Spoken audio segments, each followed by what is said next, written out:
Petit Prince, ce qu'il fait, c'est qu'il voyage. Il rencontre des adultes tristes, il rencontre des adultes, il rencontre des personnes qui ont un problème, qui sont tristes, qui sont aveuglés par la cupidité, ils sont aveuglés par plein. Et au fond, à chaque voyage, c'est ça qui va motiver un voyage à chaque fois dans chaque planète. Mais peu importe ce qu'il vous dit aujourd'hui, vous resterez toujours son père, quoi qu'il arrive. J'ai peur pour lui. Il est si jeune. Il ne sait pas encore qui il est ou ce qu'il veut. Peut-être que vous pourriez lui laisser une chance de le découvrir. Maintenant, le pari aussi, c'était de le rendre aussi, parce que c'est une série pour les enfants, très objectivement, je dirais plus actif. Mais on a essayé, alors réussi ou raté, j'en sais rien, on a essayé qu'il ne devienne pas un héros ordinaire, qu'il ne soit pas un justicier, de préserver le fait que c'est par ses questions, par le regard décalé qu'il a sur le monde, qu'il aide les adultes ou les personnages qu'il rencontre à eux-mêmes trouver des questions. C'est-à-dire que on s'est autorisé de rajouter, je dirais, de la magie, de rajouter une dimension de Peter Pan dans le personnage. Mais en même temps, c'est pas un justicier, c'est pas un super-héros, et c'est quelqu'un qui doute, et qui, de par la qualité de son regard d'enfant sur les choses, crée aussi des failles qui font qu'il y a des idées nouvelles qui naissent. Pour aucun enfant, quand il lit le livre, le Petit Prince c'est un enfant comme eux, entre guillemets. C'est un enfant comme eux, mais enfin, c'est un enfant qui a une dimension magique et extraordinaire, en tout cas extraordinaire.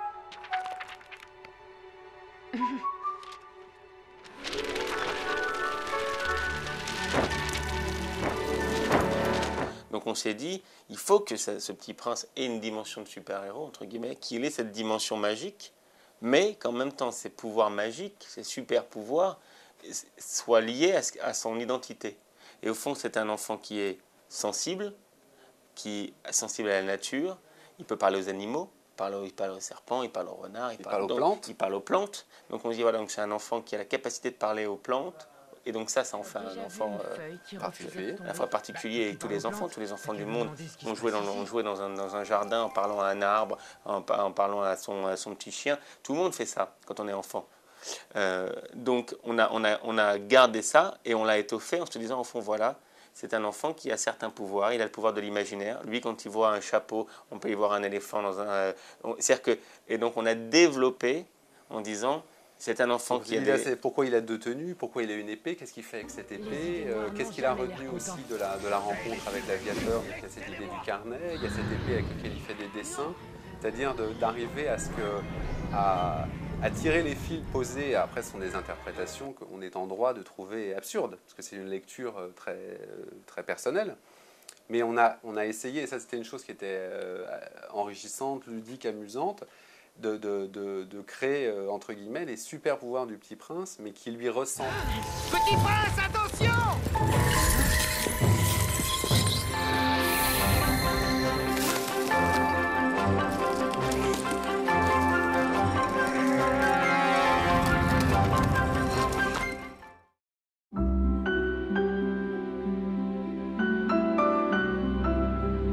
Je ne peux plus faire ce travail. Je suis épuisé. Pauvre vieil horloger, ton travail était bien plus facile quand tu avais 20 ans, n'est-ce pas? Si seulement tu pouvais te reposer, t'amuser un peu. Le serpent, pour nous, c'est un personnage, je dirais, on voulait aussi faire, dans le fait d'avoir retiré l'aviateur, donc ça a redistribué les cartes des personnages. Pour nous, le serpent, c'était, entre guillemets, le pendant sombre du Petit Prince. Autant le Petit Prince ne sauve pas les gens par une potion magique, il les aide psychologiquement, par les questionnements, par la découverte, par la réflexion. Il les tire vers ce qu'ils ont de mieux. Et au fond, le serpent lui-même n'a pas la possibilité d'avoir une potion magique noire et d'envoûter les gens. C'est pas le diable. Ce n'est pas le diable, c'est juste, il est le tentateur négatif. C'est les mauvaises pensées des hommes. C'est les mauvaises pensées. Les règles. Allons, Prince Wang, les règles sont faites pour les faibles. Les puissants, eux, se servent. Si tu veux cette couronne, prends-la. Si tu ne le fais pas, ta sœur montera sur le trône. Est-ce cela que tu souhaites? Dans la surface, je dirais, complète si on se dit que chaque planète est l'inconscient d'un adulte ou d'un personnage, il y a les deux faces à l'intérieur de cet inconscient. Exactement. Je ne suis pas un spécialiste de la psychanalyse, mais je dirais il y a que ce soit un ange blanc et un ange noir, ou je dirais, le bon côté ou le mauvais côté des choses, et qu'il y a ce combat qui est toujours à la lisière, parce que nous, ce qu'on aime bien dans ce personnage du serpent, c'est qu'il est polymorphe, mais en même temps, il est sensé. Il dit des choses qui sont vraies. Il est tentateur et il peut tenter le Petit Prince lui-même. Parce que ce qui est intéressant dans le livre, c'est que le Petit Prince, il est complexe. C'est un enfant. On a trop souvent, et ça c'était quelque chose auquel on avait pas mal réfléchi, trop souvent dans les histoires, l'enfant, il est tout gentil, il n'est qu'une chose, il est d'un bloc. Il n'est que bonté, il n'est que... n'importe qui a été enfant ou a des enfants. C'est bien que l'enfant est un âge très complexe où on a des pensées contradictoires. Dis-moi, où est Renard? Ne t'inquiète pas pour lui, il n'est pas tout seul. Il est avec un ami, son grand ami Caracatus. Oh. Tiens, je sens une étrange odeur. Incroyable. Non, ce n'est pas de la jalousie, n'est-ce pas? Tu ne peux pas être jaloux.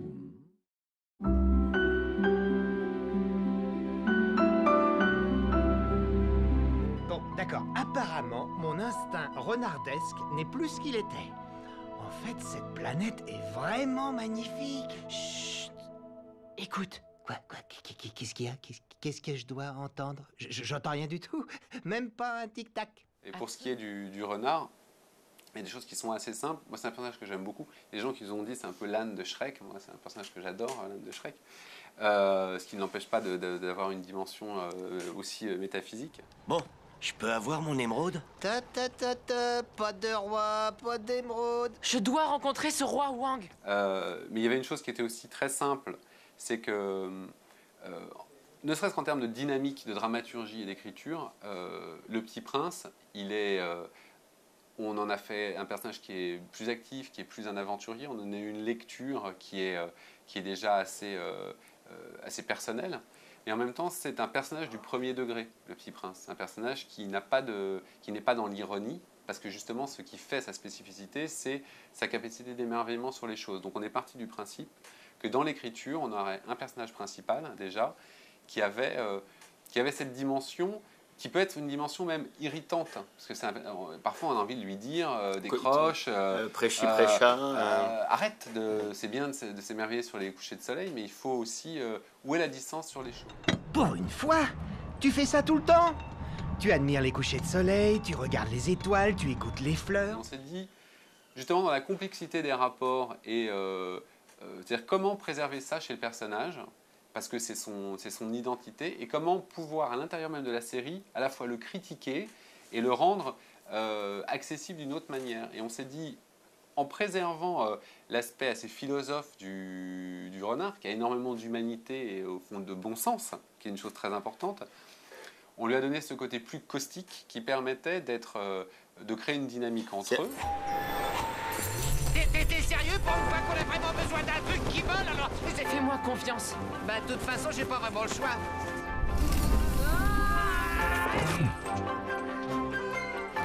Merci, mon ami. Ouais, merci, Cousin.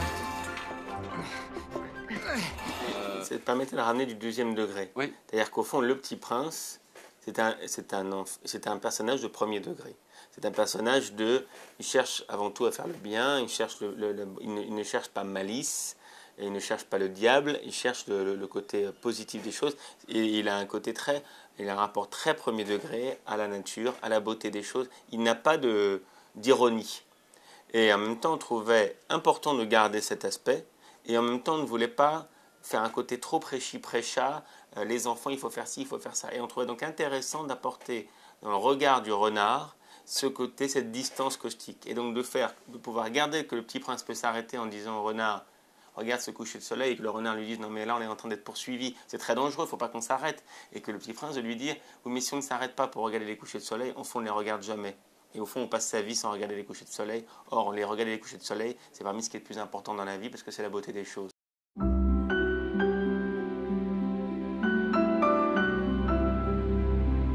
C'est une vraie question que là encore je n'ai pas la réponse. Il se trouve qu'aujourd'hui on sait que le Petit Prince a été traduit dans je sais pas, plus de 100 langues, mais on est 60 ans après. Rendez-vous dans quelques années et on verra dans combien de langues ont été traduits les épisodes de la série. Ça serait prétentieux de penser qu'on va être traduit autant de fois que Petit Prince. Maintenant, je pense qu'on va toucher beaucoup d'enfants et c'est ça qui est génial.